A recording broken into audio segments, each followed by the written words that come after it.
Welcome back to Diabetes Every Day. I'm Toby Smithson. Please remember to subscribe and visit diabeteseveryday.com to sign up for my newsletter.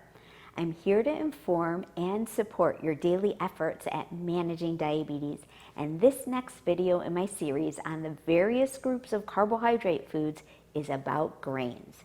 Grains have been a dietary staple food for humans for a long time, in part because they store well. Grains have strong cultural connections too, and that makes managing our intake of these concentrated carbohydrate foods a real challenge. And of course, grains are everywhere.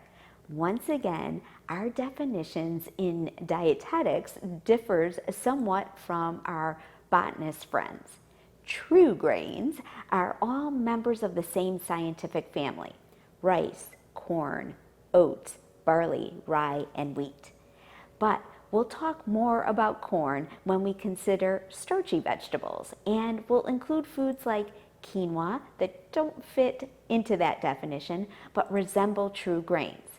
We don't really care about scientific classifications here. We care about carbohydrates. Grains concentrate carbohydrates as starch. For the most part, a portion of 1/3 cup cooked equals 15 grams carbohydrate, plus or minus a gram or two. That's rice, white or brown, quinoa, teff, amaranth, barley, millet. For some grains, the 15 grams carbohydrate portion is 1/2 cup cooked. Oats, kasha, wild rice, tabbouleh, and cream of wheat, for instance. Then we have the is it grain or not question with cornmeal, where grits offer a 1/2 cup portion and polenta a 1/3 cup portion. As a main dish, grains are tricky. Order takeout from your favorite Asian restaurant and you'll likely get this little container of rice along with it. Except this little container holds 10 1/3 cup portions, 150 grams of carbohydrate. If you come from a cultural background where rice is the staple food, managing the carbs from rice can be a challenge. Of course, grains are used to make many other challenging foods. Bread and pasta would top the list, I'm guessing. One slice of most breads or 1/3 cup of cooked pasta is where you'll encounter 15 grams of carbohydrate.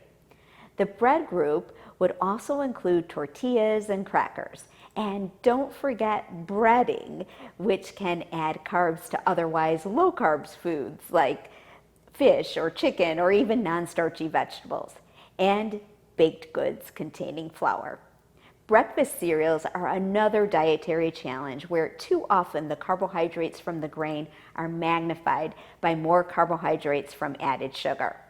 For commercial products, the nutrition facts label is once again essential for managing diabetes.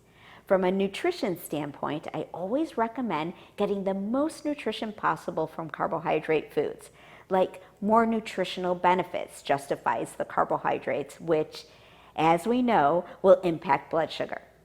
In the grain group, this bargain means go for whole grains whenever possible. Refined grains like white rice or white bread have been processed to remove the bran and the germ, leaving only the endosperm. In general, the carbohydrate content is the same, but whole grains retain some important nutrients and maybe, more importantly, much more dietary fiber, which the American diet solely lacks. Centuries ago, humans learned how to make alcoholic drinks from grain, and that's worth a mention. While distilled spirits are carb-free, drinks with a lower alcohol content like beer have a pretty wide range of carbohydrate content. Check online for your nutrition facts on your favorite grain-based beverages. Finally, I'll settle the is it or isn't it a grain debate by introducing you to one of my favorite whole grains, popcorn.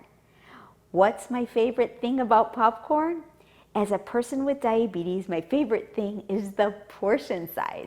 because we'll find our 15 grams of carbohydrate not in 1/3 cup like the pasta or rice, but in a portion 9 times larger, 3 full cups popped. If that's not a great way to end this look at grains, I don't know what would be. Join me again in a few weeks to discuss starchy vegetables, where we'll find potatoes and, yes, corn starring in a different role. Cheers to your health.